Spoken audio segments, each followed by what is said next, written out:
So, a pleasure to be with you. And I plan to give you all a tailored version of a TED Talk I gave a few years back now. And there we go. So hopefully this will work well. And it is based on some research I've been doing for more than 10 years on the psychology of climate change, and also the question of how do we actually get people engaged in solving global warming. Since then, I wrote the book in 2015 and gave the TED Talk in 2017. A lot of very exciting things have happened. So before I go into this, I will just do a little bit of recap. What has happened afterwards? Because what I did was to give a summary of the psychology of climate change at this point. And just a year afterwards, what some people call the summer from hell happened. It was the summer of 2018, with the more wildfires that we've ever had in the Northern Hemisphere. Very bad wildfires in Portugal, Spain, Sweden, Germany, even Norway, cold, far up Norway. We had wildfires along with Sweden. And we've also seen that the warmest years ever keep adding up. So these are the hottest years since 2018 out of the 19 hottest years ever recorded has been in the last 20 years. Also, just after this summer, where also an article came out that talked about the hothouse Earth, came the IPCC report describing the difference between the 1.5 degree trajectory and the 2 degree target. And they were very clear, and they got a lot of attention based on this very hot, warm summer, that we could expect more heat waves, less fresh water, more floods, and lose all the corals. That's just the difference between 1.5 and 2 degrees. And then just after that again came another of these heavy hitting reports, which was the IPBES report in terms of biodiversity, which one journalist summed up in this way: everything is fucked, major new extinction report finds. There was some new concern about the insects, the bees, and one of the highlights that came out all overall was that 1 million species are to blame. Sorry, 1 million species are at risk of extinction, and humans are to blame. As you can see, this penguin here with no snow around, hanging his head and clearly agreeing about this dire state of things, and humans are to blame. Then to top it off, in 2019, we also got the brutal news that emissions were the highest ever in 2018. And on the back of all this news came the rise of Greta Thunberg and the climate strikers, which Christoph Hoffinger just also mentioned in a very good way. So with all these things, I mean, everything was scientifically clear already in, let's say, 2000 and 2010 and 2017 when I gave my TED speech. And all these things are adding up. How do people respond? Does it really get through to Europeans? And if so, what are the differences? How many of us Europeans are now what we can call climate alarmed and ready to give climate high priority? And how many are not? And happily, we have pretty good surveys that have been trying to look into the brain or the attitudes that Europeans have. And I would like to share a few of these with you before we go into this, shall we say, into the brain, into the deep psychology of it. So how far have we come now based on this long journey? If we ask the question, how serious a problem do you think global warming and climate change is at this moment? And this data was collected in April 2019. Unfortunately, we do not have data as yet for 2020, but this is a pretty good image of the attitudes all over Europe after this surge of climate concern and climate activists and the young people on the streets, etc. So one of the countries that have been going way down first. These numbers go all the way back to 2008. 78% of all Finns, they said that it's very serious, which means that they gave it a 7 to 10 score on this 1 to 10 range. So again, how serious a problem do you think global warming and climate change is at this moment on a scale from 1 to 10? And in Finland, back in 2008, it was almost 80. And then the concern went down. That was after the financial crisis, but also after many countries kind of gave up after the Copenhagen conference in 2009. But then, as you can see, from 2015, 17, and up to 19, this curve was rising. So now it's almost back to 80 again. Sweden have gone even further from below the Finns to being quite higher, more than 84% approximately of the Swedes now say this is so. And then Germany, very close to Sweden. And this is the EU average. And one country that's done a bit different is Austria, where it's actually lower in 2019 than it was in 2011. Also, some Eastern European countries are lower. But if you want the details, I cannot do all the countries, all 28. But you can find it in this source here, Eurobarometer, the fieldwork from April 2019. Very valuable to have this data in the bottom when we start to discuss why. Why do we see these patterns? And why is it so varied still? Even though we don't know that almost 80% of Europeans would say that global warming and climate change is a very serious problem. Another question is this. Which of the following do you consider to be the single most serious problem facing the world as a whole? Now, it's not just how important is climate, but how important is it relative to other issues, such as poverty, including hunger and drinking problems, or terrorism, or the economic situation. And in 2011, if we go back here, Europeans put poverty, 28% of Europeans said poverty was the biggest problem. 2013, it was even more. And 2015, it was even more. 2017 and 2019, poverty is still the highest. While climate ranks as number 2, 3, 4, 3, and now in 2 again in 2019.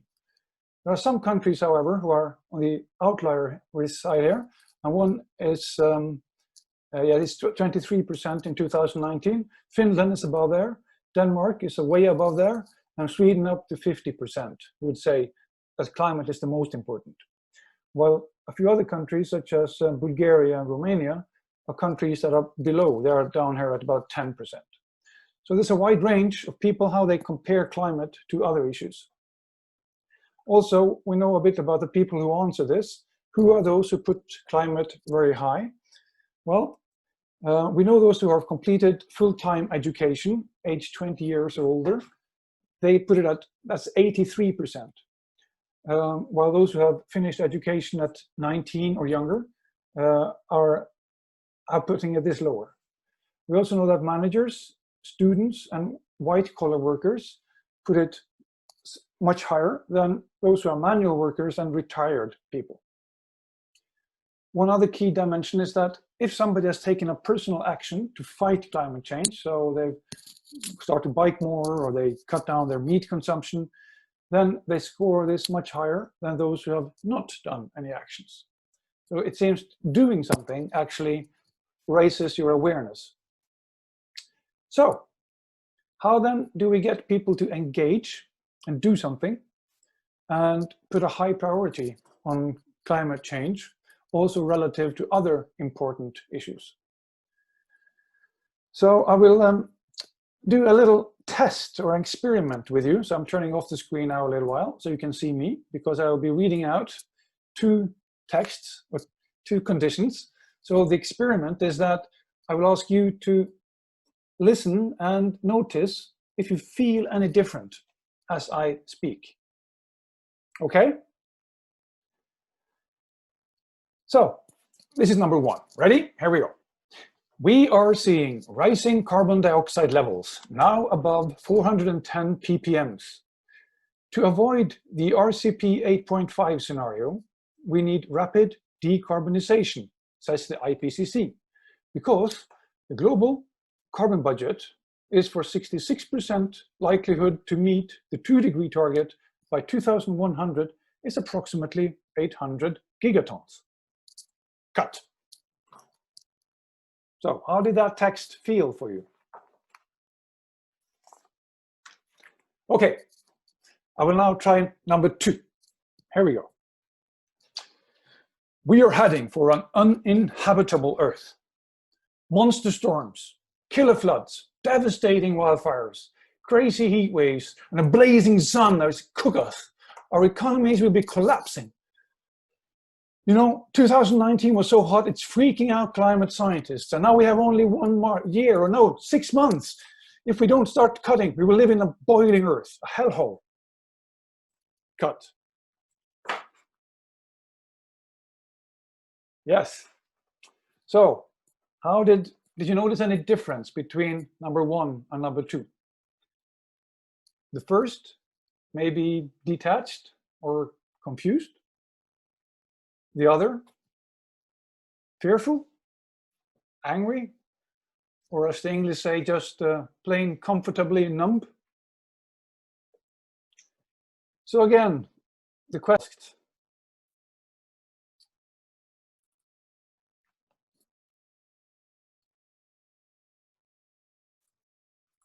How do we get people engaged in solving global warming? And why don't these 2 ways of speaking work? Because we know from experience and from research in psychology that they don't. You see, the biggest barrier for dealing and solving climate change is about 15 centimeters thick. It's the space between your ears.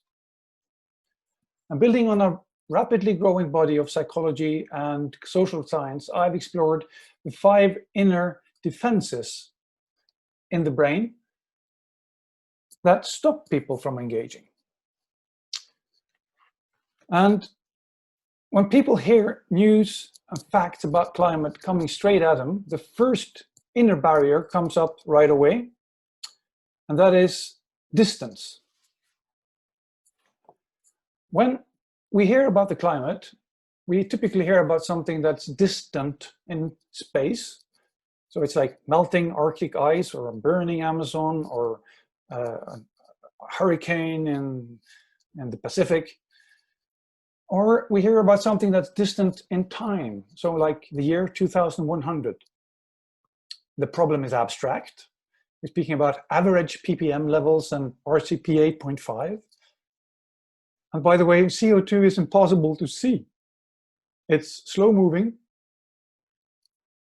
It's huge in scale. We have to think in centuries, in gigatons, and the whole planet. So it's not here and not now. And since it seems so far away from me, it feels way beyond my circle of influence. So I feel helpless about climate disruptions. There's nothing I can do. In our everyday lives, we prefer to focus on nearer things, such as our job, yes, our children, or how many likes we get on Facebook. Now that's real. Next comes doom. And I think Christoph did a very good job on describing this with the burning bush. Climate change is often framed in a Christian culture as a coming apocalypse, a catastrophe. It's coming to bring us losses, costs, and we have to sacrifice in order to do something about it. The problem is the emotions. When you keep repeating these things, these images first make us fearful, maybe a little bit guilty. But after the first fear has been gone, and after the first time I hear it, then my mind, the next time I hear it, will want to avoid the topic itself, because the brain now is associating climate change with something painful or catastrophic, tragic. And we now have had more than 30 years of scary climate communications. And one, excuse me, one study found that more than 80% of media articles still used disaster framings. And this is also something that connects to what Christophe was speaking about, the frames, the framing we speak. How do we speak about the language? But doom has 2 or 3 very important by-effects. And the first is that people habituate. We desensitize to doom overuse. So the 15th time I hear about it, it doesn't really make much of an emotional response anymore. And then people start to turn off, to go something else. We call it in psychology avoidance behavior. I will avoid the person or the issue. Now that people are suffering from a kind of apocalypse fatigue, you get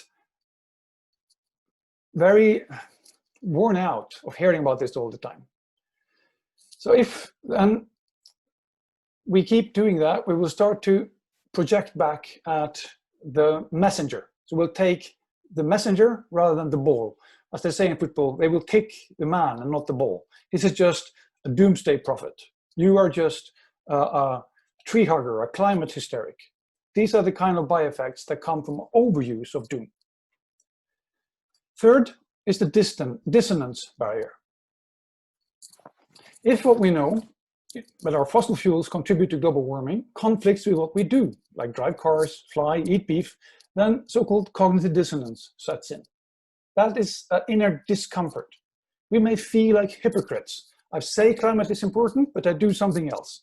So in order to get rid of this discomfort, then our brains start to come up with justifications. I can tell myself, for instance, that my neighbor, she has a bigger car than I have. Or it's no point for me to change my diet if I'm the only one to do it. I might even want to start to doubt climate science. You know, I could say, the climate is always changing. All of these justifications that happen by itself in the brain, they make us feel better in the short term, but only by dismissing what we actually know. So when we have cognitive dissonance, our behavior starts to influence what we think. And that's why we could see, for instance, for a long time, the concern for climate going down in Europe after 2019, for instance. And for me personally, my own cognitive dissonance comes up, for instance, when I fly to Berlin or to London to speak about, yes, the climate. So in this way, it's good to do this conference where I don't have to fly. It's excellent. Now, on to the fourth, denial. If we keep silent, if we ignore, if we ridicule the facts about climate disruptions, we may find an inner refuge from fear and from guilt. Denial does not come from a lack of information or lack of intelligence. In the state of denial, my brain will know there is something troubling, but I will then live and act as if I don't know. So I live a kind of double life where it's often, reinforced by others, my family, my colleagues. We agree we shouldn't speak about this thing. So I might even get alarmed by a piece of news today, but by Monday morning, I'll live again as if I never knew. Finally, identity. When alarmed climate activists and Fridays for Future and other people in the street demand that the government takes action, typically through climate regulations and more carbon taxes, then people who hold conservative values, they typically hear that the solution should be more bigger government, higher taxes, more regulations. And what we see is that particularly in rich Western democracies, and particularly in countries that speak English, they are then even less likely to believe the science. So if I hold conservative values, I may prefer small government and big private cars over small, tiny electric cars and a too big government. And if climate science calls for a larger government, then I'm less likely to trust that science. In this way, my cultural identity and values start to override the scientific facts. Even despite some education, my identity trumps truth every day. So, Now, I hope you're not too depressed, because it seems hopeless if the brain is set up like this, but happily, we also have solutions. We know actually what works after about 15 years of climate psychology research. We know that we can go beyond the 5 Ds, the 5 barriers and defenses that stop us from engaging. The new research shows how we can flip this research into key success criteria for a more brain-friendly climate communications. And this is where I get really excited because of these solutions, the 5 S's, the 5 new strategies. And the first of them is social. So we can flip the distance barrier by making things more social. What does that mean? Well, we should make climate feel near, personal, and urgent by bringing it home to people. We do this by spreading social norms that are positive to solutions. If I believe, for instance, that my friends and my neighbors will take action, then I will do so too. We can see from map data, for instance, how solar panels are spreading from neighbor to neighbor like a virus. It's contagious. One study found that they could use an epidemiological formula, like they used to study how viruses spread, to see that if one house got it, then the likelihood of the next house was much higher than the average in the country. So this is the power of peer-to-peer. So I wonder whether it was just like this in Germany or the US or also in Oslo, because could it also apply to electric cars, for instance, or electric mobility? And therefore, I had 2 psychologists who were writing their master's thesis as a research project, and I advised them to look at the psychology of electric cars. Does that spread from person to person or from street to street? So what they did was to take 18,000 electric car purchases in Oslo and then plot them on a map to see the distance between them. And would it be the case that some streets got on a lot of electric cars, while a street maybe just over a few hundred or a kilometer away did not have any? And when they did, plotted 18,000 cars, and then they calculated how often these were close together in terms of time and space, so the peer-to-peer effect would be strong. This is the result they found. This is a map of Oslo, and all the red dots, those are streets where first one person got a car, and then the neighbor, and the neighbor, and the neighbor. So lots of cars in those streets, while the gray, there was no statistically significant effect. They also controlled for income level, so they took away the effect that different income levels would have, and controlled for that. And this is the result after controlling for income levels. And the blue streets, what are those?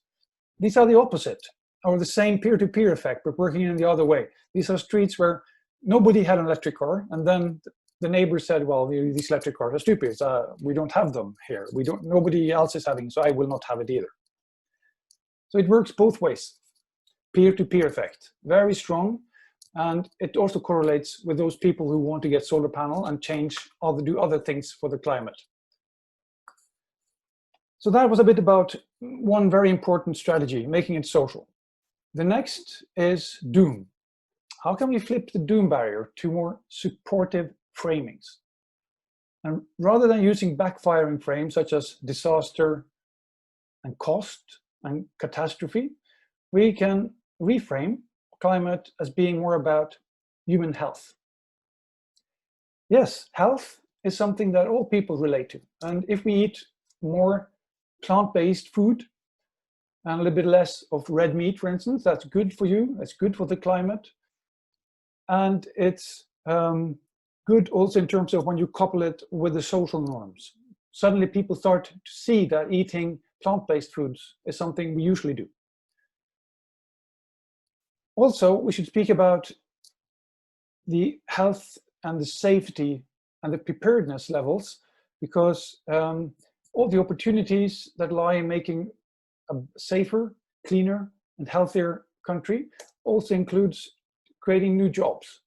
This is the opportunity framing. So jobs in solar, for instance, see now amazing growth, and recently passed 10 million jobs mark worldwide. So to create engagement, psychology suggests that we shouldn't ignore the threat because climate change is alarming. It is a very serious threat. But when we speak about it, we can speak about it in terms of one threat and then 3 supportive framings. So all the things we can do. Rather than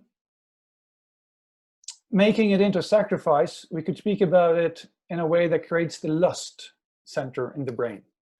So some people say, don't try to sell a boring sausage, you should sell the sizzle, the fun, the coolness with doing social climate solutions in a social way. Then we get to dissonance. How can we fix dissonance? Well, we can flip dissonance by making actions simpler. It's often called nudging. That is about making everyday climate actions simpler, quicker, more convenient. And with better choice architecture, we can make these climate behaviors the default. So they happen more frequently and more conveniently. Take food waste, for instance, a major contributor to climate change. If you are at a buffet or a hotel and you have a big plate, like the one here on my left, the biggest, this is the typical amount of food a person eats. You see over here. And if you look at this plate, it looks kind of empty. So people tend to put more food on the plate. So first they try to put up a sign, please don't take more food than you need. And that reduced only the food waste by 0.5%. Then they added, to the sign, they changed the plate. So now they only have these smaller plates. So when people put the same amount of food on the plate, it looked full. And suddenly food waste went down with 20%. And that has a huge climate effect because food production is very climate intensive, particularly proteins. So this nudge, smaller plates, had a big effect. And there are hundreds now of these green nudges.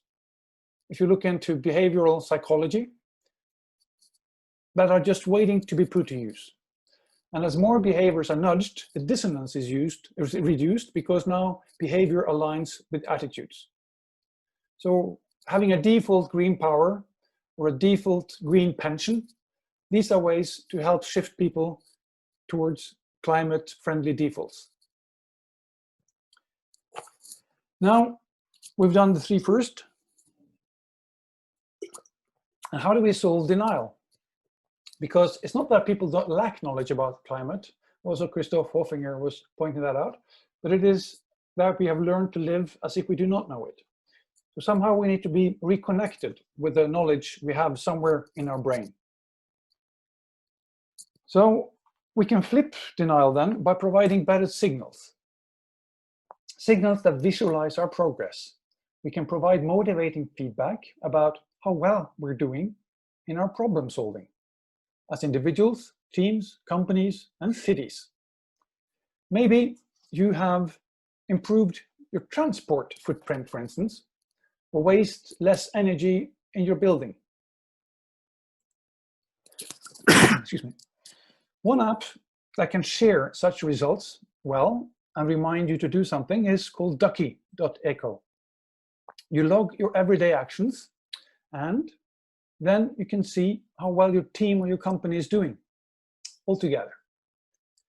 So it translates what I did into what we are doing, because that helps also building a social network around it and mobilizing what we call a collective efficacy, the understanding that we can do things together and not all alone in this. But that's often a reason why denial comes back, is that I feel it's hopeless, so I prefer to forget it, so we deny it.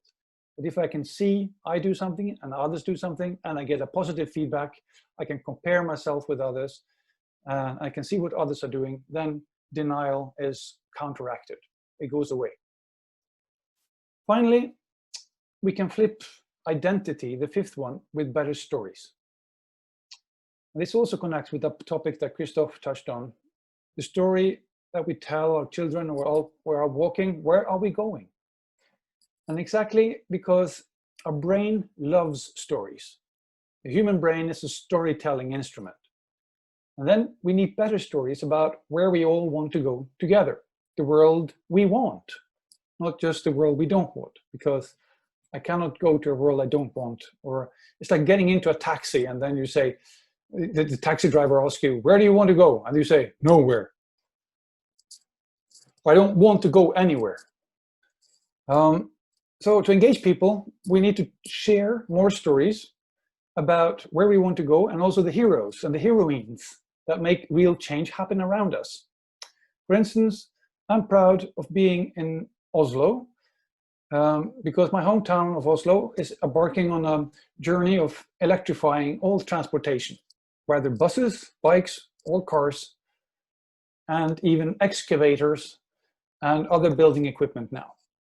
One of the people who has spearheaded this is Christina Bu, as you can see here, who for many years had been leading the Electric Car Associations.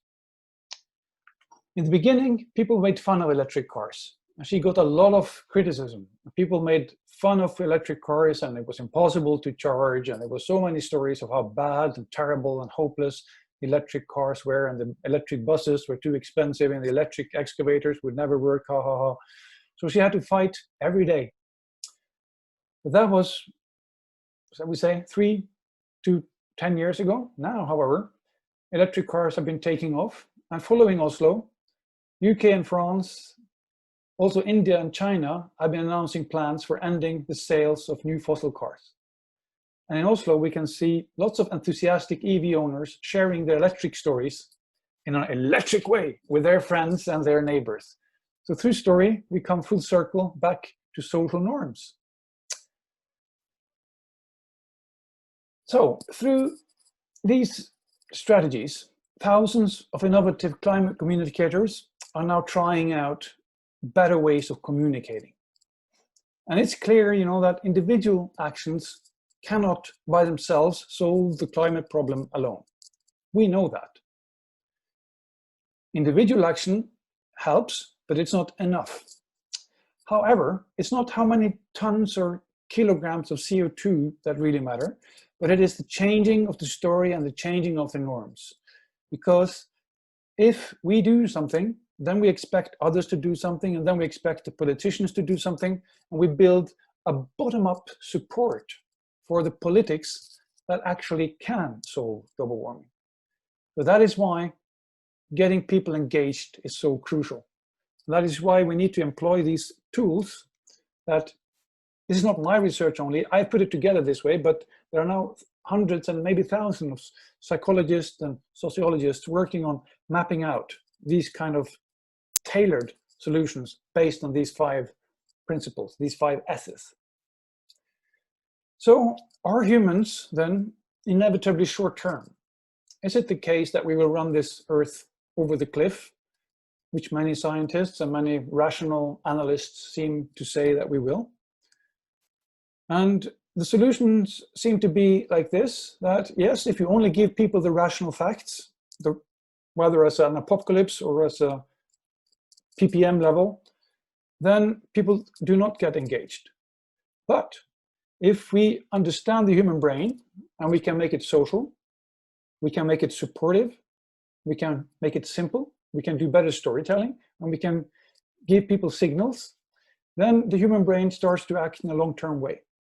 So I believe if we spread these solutions, humans will and can solve the climate challenge together.